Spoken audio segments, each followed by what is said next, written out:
annonce des paroles que vous ne comprenez pas, tuez-le. Et donc, pour les Juifs, quand ils font l'analyse de ça, ils se disent que si quelqu'un vient, voilà pourquoi ils ont tué beaucoup de leurs prophètes.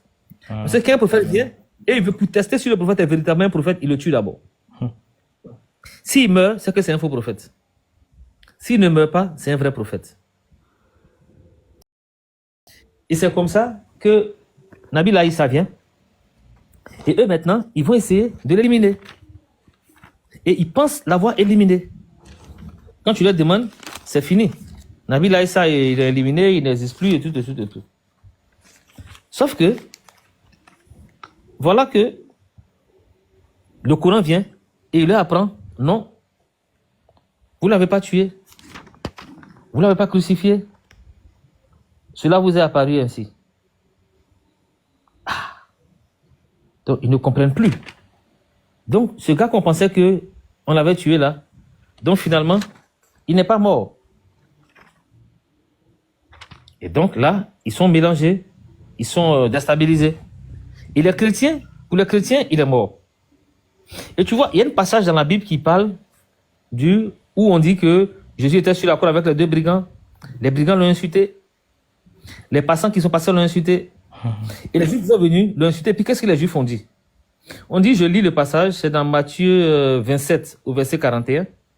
On dit, les principaux sacrificateurs, avec les scribes et les anciens, viennent et se moquaient aussi de lui et disaient, il a sauvé les autres et il ne peut pas se sauver lui-même.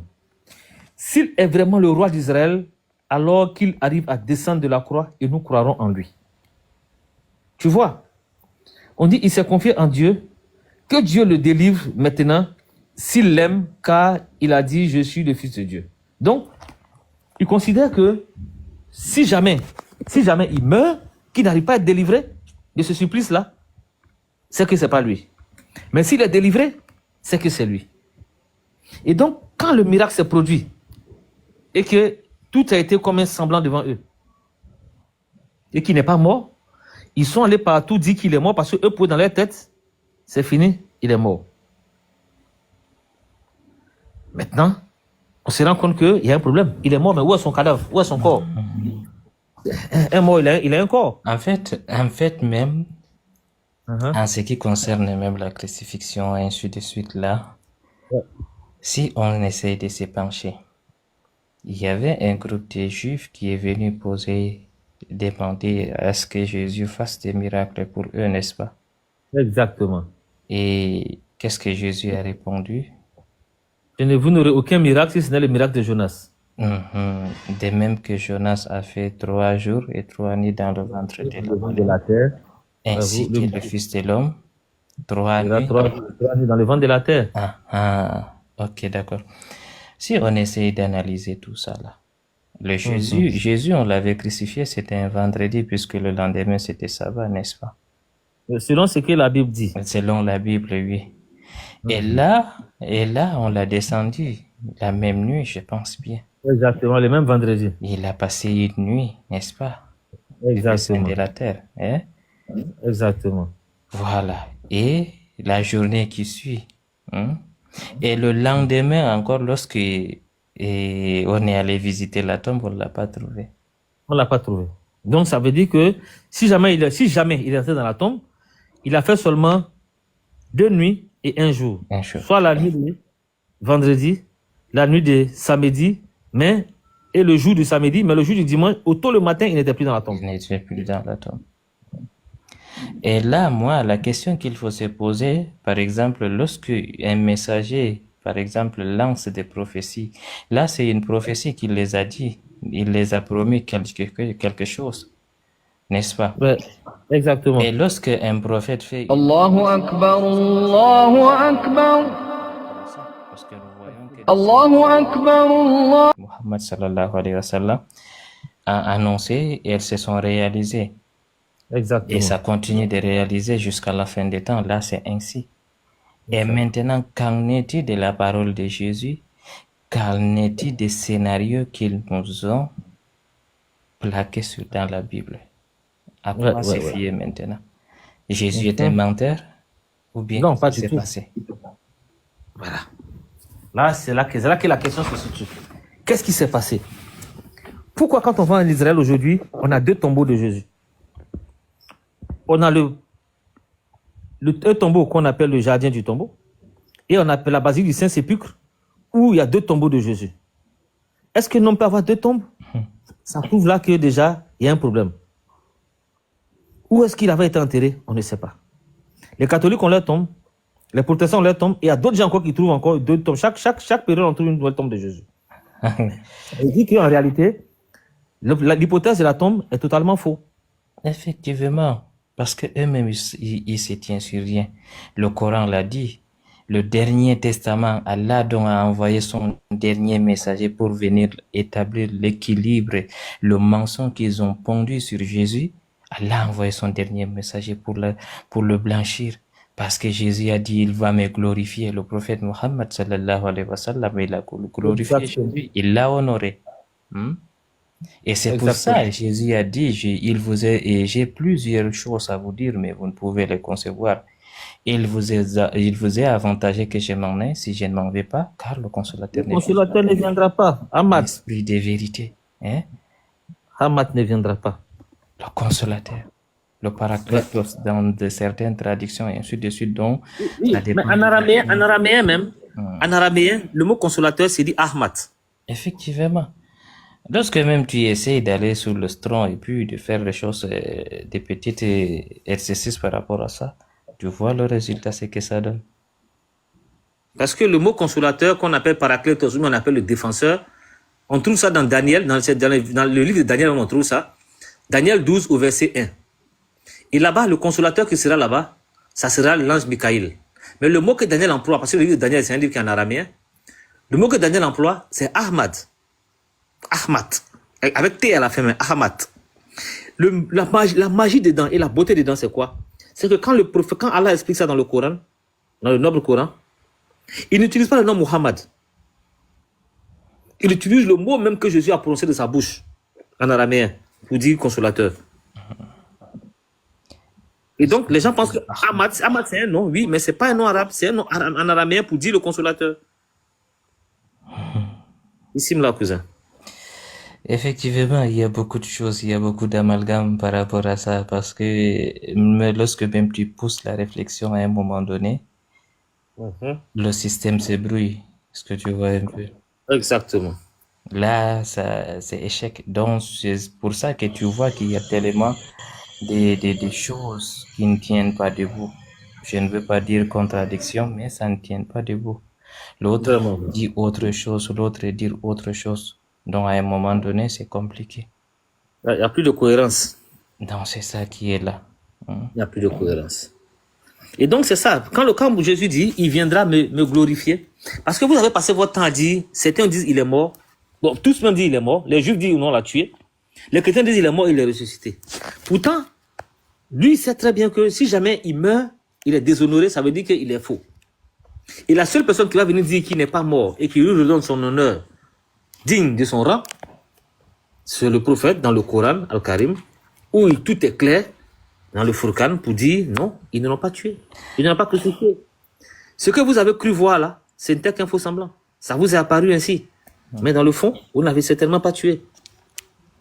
Avant même qu'il disparaisse, même dans la Bible, même il est sorti, n'est-ce pas? Il est venu manger du miel et du poisson. Hein?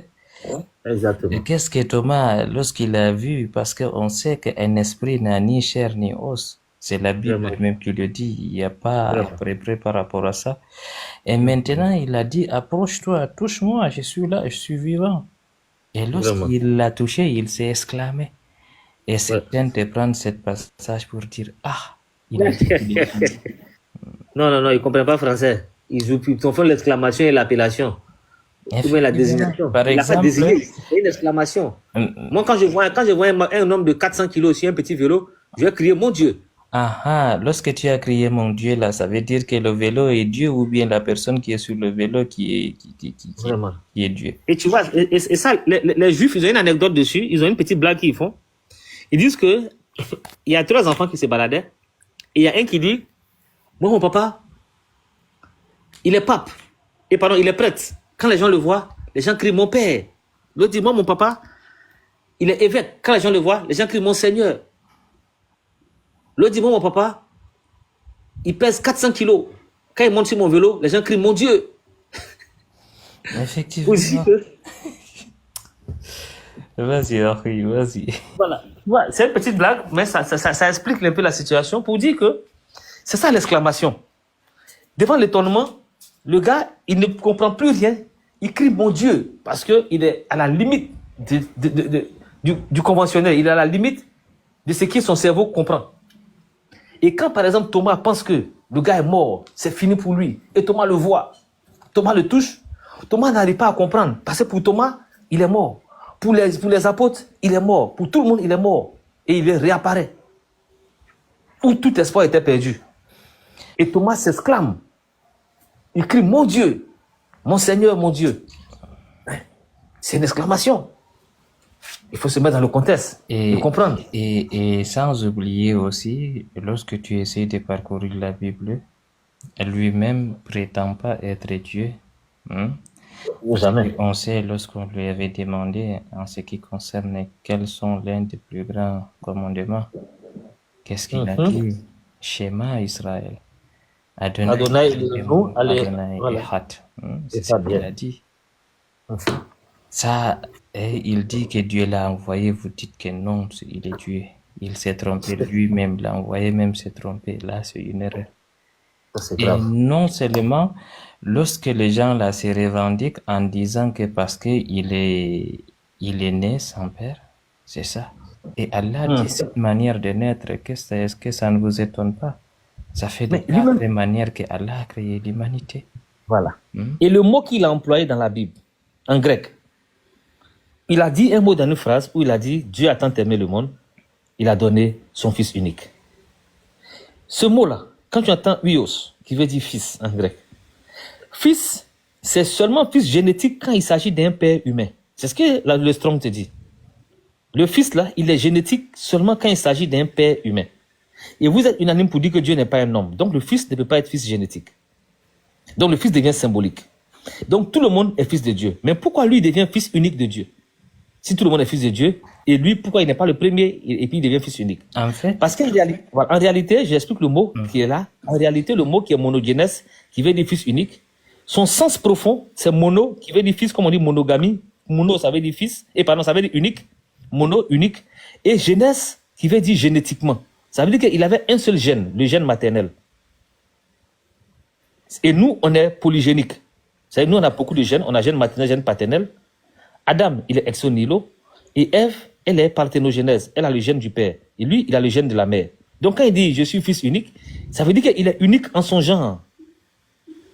C'est pas pour dire que c'est un enfant que Dieu a mis à mon nom.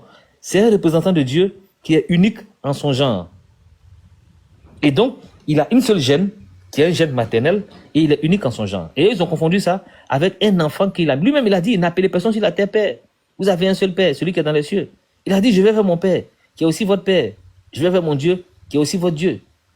Donc, comprenez là que il est fils de Dieu comme nous tous. Mais c'est dans le sens de créature de Dieu, ou création de Dieu.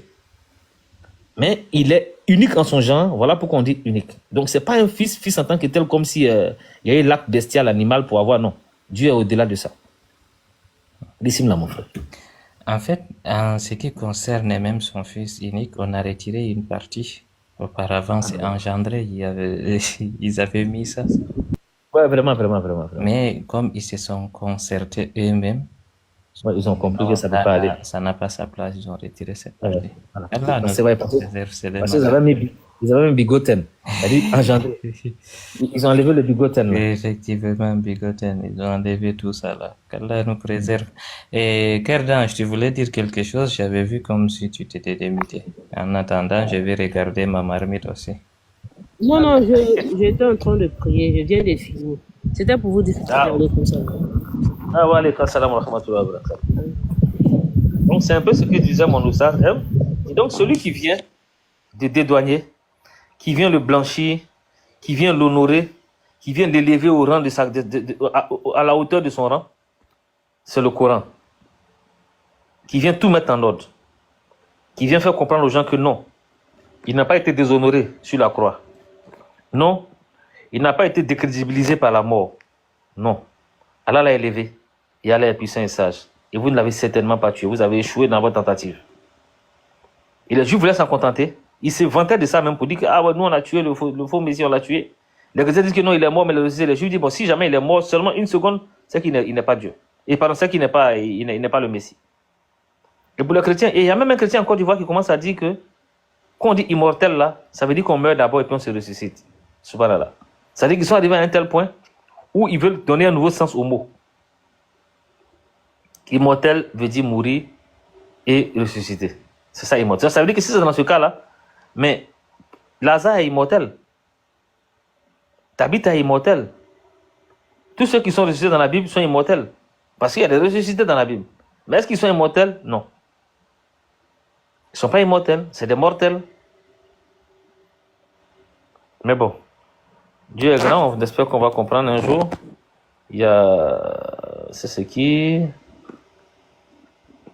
a fait sa demande. Il est monté ou il n'est pas monté? Mais on parle de ressusciter quand il y a eu mort, non? Bien sûr, quand il y a eu mort, on parle de ressusciter. Mais comment Il est-ce n'y a qu'on pas peut de... dire immortel? Je n'ai pas compris. J'ai dit, mais comment est-ce qu'ils peuvent dire qu'ils sont immortels encore? Ah, vraiment. Parce qu'il est ressuscité, ça veut dire qu'il est mort. Et pour eux, immortel, ça veut dire celui qui est ressuscité. Ce n'est pas celui qui ne meurt pas. Eux, ils confondent immortel avec éternel. Parce que éternel, c'est quelqu'un qui n'a même pas... Éternel, on ne commence pas, on ne finit pas. Ça, c'est l'éternité. Il n'y a pas de début, il n'y a pas de fin. Éternité. Mais immortel, tu peux vivre, mais tu ne meurs pas. Tu peux commencer, mais tu ne meurs pas. Ça, c'est immortel. On va dire une pierre peut être immortelle. Mais la pierre n'est pas éternelle. Mais elle n'a pas de souffle de vie pour mourir. Elle est immortelle. L'homme, il est mortel. Il meurt. Parce qu'il est soumis aux besoins. Il a un corps qui a des limites physiques, des limites dans le temps. Le corps lui-même, il change avec le temps. Il se nourrit, il se fatigue. Donc forcément, il se détériore. Et il finit. Et c'est ça, la mort. Mais malheureusement, mes parents n'ont pas compris ça. Et ils ont transformé le mot immortel là par Duncan MacLeod dans le film Highlander. Ils pensent qu'on est au cinéma. Ah mais voilà. On a mis chapitre 1 dans Afissa Touré. Tu as mis chapitre 1 de quoi? Salam alaikum, s'il vous plaît. Expliquez-nous le verset Jean 1, verset 1. Ok, merci beaucoup. Je vais prendre la Bible et puis je vais me concentrer pour lire pour toi, Afissa Touré. Mais Afissa, il faut monter, non? Il faut monter, tu vas poser tes questions, s'il te plaît. Si c'est quand tu es en haut là, j'aime ça, non? Les maïgas sont là et puis toi tu es en bas. Pourquoi tu fais ça? Hein? Afissa Touré. On a Maïga ici, toi tu es en bas. Et puis Maïga, c'est toi qui es la championne de tapotage aujourd'hui là. Quel danger même tapote pas comme Maïga? Je comprends pas pourquoi. Mais faut voir pour moi, j'étais occupé. Faut voir maintenant. Je vois maintenant, attends. Attends, je vais voir. 11K. Oh, tu as tué. La Maïga, elle a fait combien? Tu as 11K. La Maïga a 13K. Hein? Tiens! Ah, ok, bon, d'accord. je suis là maintenant. Il s'amuse. On va voir ça. Maïga a 13K. Maïga tapote. Ah On va ouais. voir ça maintenant. Nassira, tu as combien? Il y a une autre diction. Est-ce que Nassira est là? Elle est là? Elle est là, ouais, elle est en bas, c'est vrai. Attends, je vais voir pour Nassira. Elle dort. Nassira, elle dort. Nassira, non, Nassira, elle va descendre. Nassira va descendre, voilà. Elle a 0 partage, 0 tapotage.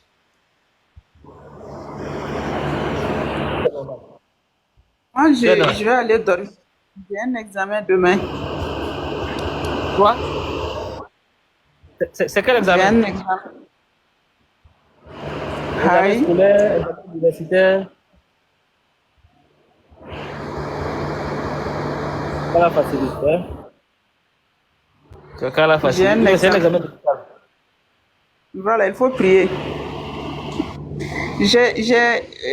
Askia, Oui. il y a un de tes frères ici, là, un Touré, il dit, il m'a dit, ma soeur, tu sais, Moi, là, quand je vais me marier, là, je vais prendre 4 femmes. Ok. Comme ça, et à chaque femme, je vais consacrer une ferme. Je vais donner à chaque femme une ferme. Ok. À la tête de chaque femme, il y aura une ferme. Super. Et chaque fin d'année, tu exiges un rapport, un résultat. Et, Je me dis, et, mais te voilà président de 4 entreprises. Tellement que les femmes aiment la la compétition. concurrence, tu vois? La concurrence, Compétition, vraiment. c'est ça. Ouais, Tu ouais. vois, non, on est en train de se tuer dans ta potage. Et jusqu'à j'ai mal Vraiment. au doigt. Ah non, mais ça va finir. Hein. Obawa Panari. Obawa Panari. S'il faut Kedan, tu sais son tapoter. problème, c'est quoi? Il dit, Kedan, tu sais son problème, c'est quoi? Comment elle sait que les Tourés vont la battre là? Elle explique une histoire de dormir debout pour se justifier. J'ai vu ça. C'est pas normal. Pour 4 femmes. Hein? Pour 4 femmes. Chaque 4 femmes, 4 femmes. C'est pas une histoire à dormir debout. Hein. C'est un Touré qui l'a dit. Hein. Non, J'ai dit, ça, c'est pas du tout. Ça, c'est un maïga. Jamais les Tourés. Merci beaucoup, tonton Tidjane. Merci, mon fils. Merci pour les doigts. C'est très gentil. Alhamdoulilah. C'est dommage, hein. Vraiment, c'est dommage qu'ils soient en bas et voilà. J'aurais aimé quand même qu'ils soient en haut et me faire des doigts comme il sait le faire. Afisa, faut monter. Afisa Touré, faut monter. Je vais expliquer Jean 1 là. Tu peux pas monter avec ça. Quoi ça? Si tu lui donnes la modo. Qui ça? Tidjane? D'abord, bien même. Ouais, les enfants là. Ouais, je suis venu, elle m'a dit ça, mais comme t'as encore des petits plats, j'attendais un peu. Je viens de finir de manger. Elle m'a Où ça? Elle va venir de tête. Tu es devenu le guide spirituel, tu n'es pas muté. Muté.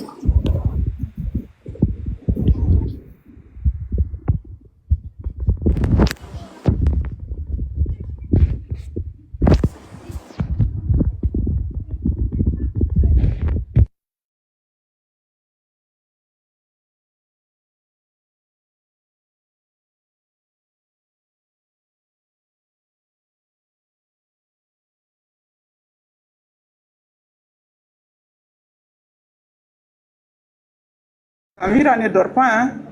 Elle dit qu'elle a fait des spaghettis. C'est à la sauce bolognaise ou bien c'est spaghetti comment? J'adore les pâtes. Attention. Oui, oui. Moi, j'adore du Quoi? poisson. Moi, j'aime bien les pâtes. Moi, j'aime le poisson. Ok, bon, maintenant, est-ce que Afisa est là? Afisa, est-ce que tu es là dans les commentaires en bas? Il faut commenter, je vais commencer à t'expliquer ton verset. Elle ne réagit pas depuis un moment, je ne sais pas. Oh là là, elle avait demandé quelque chose. Elle est là. Ok, Elle est je là, pense. elle est là. Elle est montée? Elle dit qu'elle va rester en bas. Ok, je vais rester en bas, grand frère, il n'y a pas de problème. Bon, ok. Afisa, voilà. Je prends Jean 1, Jean chapitre 1 au verset 1. Je lis. On dit spaghetti de Diallo, voilà, c'est bien. Je lis. Au commencement était la parole, et la parole était avec Dieu, et la parole était Dieu. Elle était au commencement avec Dieu. Toutes choses ont été faites par elle, et rien de ce qui a été fait n'a été fait sans elle. En elle était la vie, et la vie était la lumière des hommes. La lumière, lui, dans les ténèbres, et les ténèbres ne l'ont point reçu. Il y eut un homme, envoyé de Dieu, son nom était Jean. Il vint pour servir de témoin, pour rendre témoignage à la lumière, afin que tous crurent par lui. Il n'était pas la lumière, mais il parut pour rendre témoignage à la lumière. Cette lumière était la lumière était la véritable lumière qui, en venant dans le monde, éclaire tout homme. Elle était dans le monde, et le monde ne l'a, et le monde a été fait par elle, et le monde ne l'a point connue. Elle est venue chez les siens, et les siens ne l'ont point reçue. Mais à tous ceux qui l'ont reçue, à ceux qui croient en son nom, elle a donné le pouvoir de devenir enfants de Dieu, lesquels sont nés, non du sang, ni de la volonté de la chair, ni de la volonté de l'homme, mais de Dieu. Voilà. Et la parole a été faite chair, et elle a habité parmi nous, pleine de grâce, de vérité, et nous avons contemplé sa gloire, une gloire comme la gloire du Fils unique venu du Père. Voilà. Est-ce que tu as écouté ma lecture? Maintenant, si j'en ai été signalé, Zékété, voilà pourquoi il ne monte pas. Afis, est-ce que tu as écouté ma lecture? Est-ce que tu veux que j'explique maintenant? Je vais commencer si tu me suis. Merci beaucoup. Elle a écouté la lecture. Bon, voilà. Ok. Maintenant, je vais reprendre et expliquer. On dit au commencement était la parole. En réalité, on dit le logos. Le logos, c'est comme la logique. Au commencement était la logique. La logique, vous savez que c'est un mode de pensée, c'est une compréhension, c'est presque une idée. Et c'est une cohérence. Donc, au commencement était la logique. La logique était avec Dieu, c'est-à-dire que la logique dépendait de Dieu. Et Dieu ne dépend pas de sa logique, mais c'est la logique qui dépend de Dieu. Et la logique était Dieu. Mais le mot employé pour la logique était Dieu, c'est la logique était divine.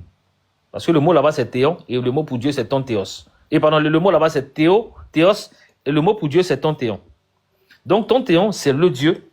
Et la logique n'était pas le Dieu, mais la logique était de Dieu. Elle était divine.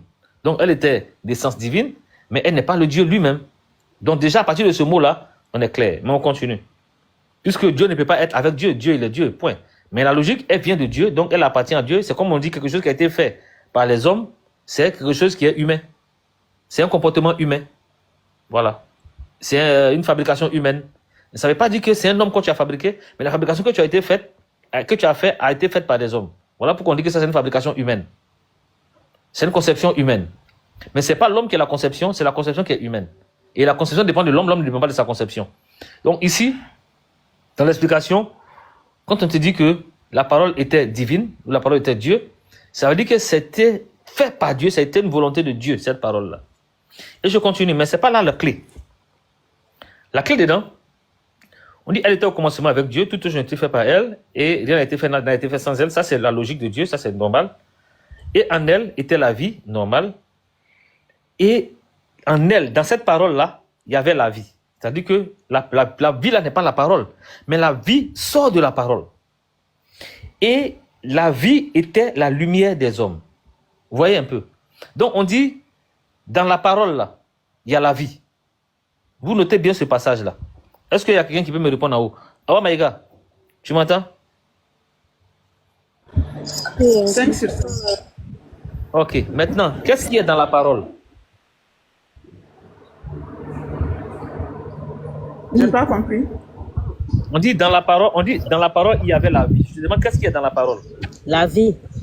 La vie. Ok, merci beaucoup. Merci beaucoup. Donc, si la vie est dans la parole, est-ce que la vie là, c'est elle qui est la parole? Ou bien la vie est une chose qui sort de la parole?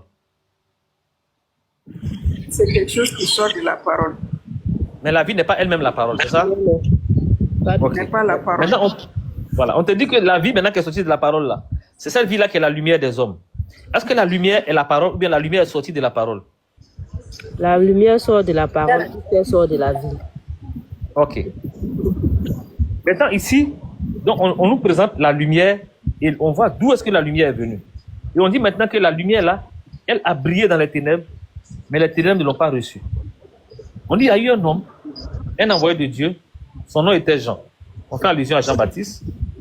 Il est venu pour vous servir de témoin, pour rendre témoignage à la lumière. Donc, ici, on parle maintenant de Jean-Baptiste, et on dit que ce Jean-Baptiste-là, il est le témoin. Mais il est le témoin de quoi? Il vient rendre témoignage à quoi? De la lumière. Voilà. Est-ce qu'il rend témoignage à la parole ou à la lumière? À la lumière. Voilà. Maintenant, on va voir cette lumière qui rend témoignage à cette lumière-là, c'est qui? Parce que souvent, les gens emmènent des gens faisant croire que Jésus est la parole de Dieu. Mais je mets quiconque au défi de me montrer un seul verset dans la Bible, un seul, où Jésus a dit, je suis la parole de Dieu. Ou même pas Jésus, mais quelqu'un d'autre a dit, Jésus est la parole de Dieu avec son nom. Il n'y en a pas. C'est cette phrase-là seulement qui est allusionnaire, qu'ils prennent en faisant croire que Jésus est lui qui est la parole. Mais pourtant, on vous dit ici très bien que Jésus est la lumière qui est sortie de la parole, mais pas la parole elle-même. Et je continue. On dit, il vient pour servir de témoin, pour rendre témoignage à la lumière, afin que tous crus par lui il n'était pas la lumière, donc Jean n'était pas la lumière, mais il parut pour rendre témoignage à la lumière. Donc, est-ce que vous comprenez un peu ce que j'explique là? Si. Non. Ok, merci beaucoup. Et donc, on dit cette lumière-là, elle était la véritable lumière qui, en venant dans le monde, éclaire tout homme. Voilà, elle n'était pas dans le monde, elle était dans le monde, et le monde a été fait ça tout ça. Bon, donc ici, vous allez avoir un verset devant, je vais le lire pour vous. Je crois que c'est dans Jean 5, le verset 26. Quelqu'un va fermer son micro, mais l'autre ferme son micro, pardon. Voilà, merci beaucoup. Je vais lire Jean 5, le verset 26 pour vous. Vous allez voir de quoi il s'agit maintenant ici. Jean 5, le verset 26.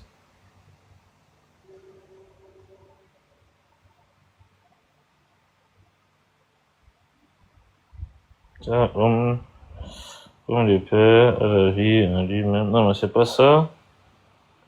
Il y a une verset où il dit je suis la lumière du monde. Je vais trouver ça pour vous. Je n'ai plus le verset en tête, donc je trouve ça pour vous. Jean 8, 12, je crois, voilà. Je prends Jean 8, 12 ici. Je pense que c'est Jean 8, 12. Hein. Voilà. On dit, Jésus leur parla de nouveau et dit. Donc ici, c'est Jésus lui-même qui parle. N'est-ce pas? Ok, on ne me suit pas. Donc, Jésus leur parla de nouveau et il dit, je suis la lumière du monde. Celui qui me suit ne marchera pas dans les ténèbres, mais il aura la lumière de la vie. Donc, vous voyez ici, quand Jésus se présente, il se présente comme quoi? Comme la lumière. Et dans le verset de Jean 1, dans le premier chapitre de Jean, on vous dit que Jésus est la lumière qui est sortie de la parole. Et Jésus lui-même, en se présentant, il dit, lui, il est cette lumière-là. Mais il n'a jamais dit qu'il est la parole. Il va aller plus loin. Il dit, je suis le chemin, la vérité, la vie. Qu'est-ce qui est sorti de la parole? La vie. Donc, il a dit qu'il est la vie, il a dit qu'il est la lumière, mais jamais il a dit qu'il est la parole. Pourtant, on sait bien que, dans le prologue de Jean ici, on dit, en elle, la parole, était la vie. Et la vie était la lumière des hommes. Donc, dans la parole, là, il y avait la vie. Jésus s'est présenté comme la vie. Et cette parole-là, elle était la lumière des hommes. Donc, la parole et la vie sont égales. La parole et la vie sont égales. Mais, la parole, la vie et la lumière sont égales, la vie et la lumière sont égales. Mais, la vie et la parole ne sont pas pareilles. Parce que la parole produit la vie. Elle produit la lumière, donc la vie et la lumière sont des produits qui sont sortis de la parole. J'ai dit quoi? La lumière et la vie sont des produits qui sont sortis de la parole, voilà. Mais elles ne sont pas les producteurs elles-mêmes. Le producteur de la vie et le producteur de la lumière, c'est la parole. Mais la parole n'est pas la vie, la parole n'est pas la lumière. Car la lumière et la vie sont des produits de la parole. Et quand Jésus s'est présenté, il s'est présenté comme étant la vie, il s'est présenté comme étant la lumière, mais il ne s'est jamais présenté comme étant la parole. Voilà. Merci beaucoup. Il dit lui-même, il s'embrouille dans sa marmelade. Il n'y a pas de problème. Kevin Deli, tu peux monter pour éclairer si tu es capable. Je suis là, tranquille. On va le lire ensemble et puis tu verras. Donc, Kevin Deli, si tu as un seul verset où Jésus te dit qu'il est la parole, je suis preneur. Il y a une place qui est libre et seuls les gens capables peuvent monter ici. Voilà, donc, si tu es capable, tu montes, mais j'espère que vous m'avez compris. Celui-là ne va jamais monter, hein. C'est tout ce qu'il sait faire. Donc, il faut le muter. S'il ne monte pas, il faut le muter. Voilà, c'est tout. Comme ça, il va pouvoir parler lui-même. On verra. Je lui ai envoyé une invitation si il en est capable. Ah ouais, donc, en attendant, il ne va pas commenter, il va monter pour parler.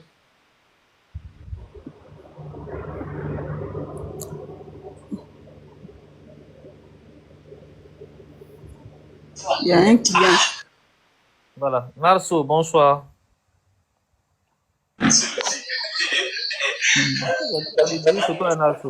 D'accord. J'essaie de m'éloigner un peu du bruit. Il n'y a pas de problème. En attendant, on va plaquer la question d'abord pour que tu la trouves et puis on va en parler.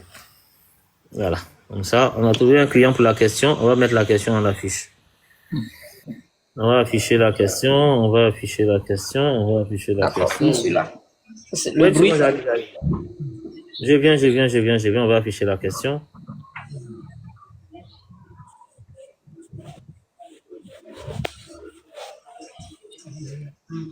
Voilà, ok, voilà, la question est affichée. Maintenant, voilà, bonsoir, Narso. Oui, bonsoir.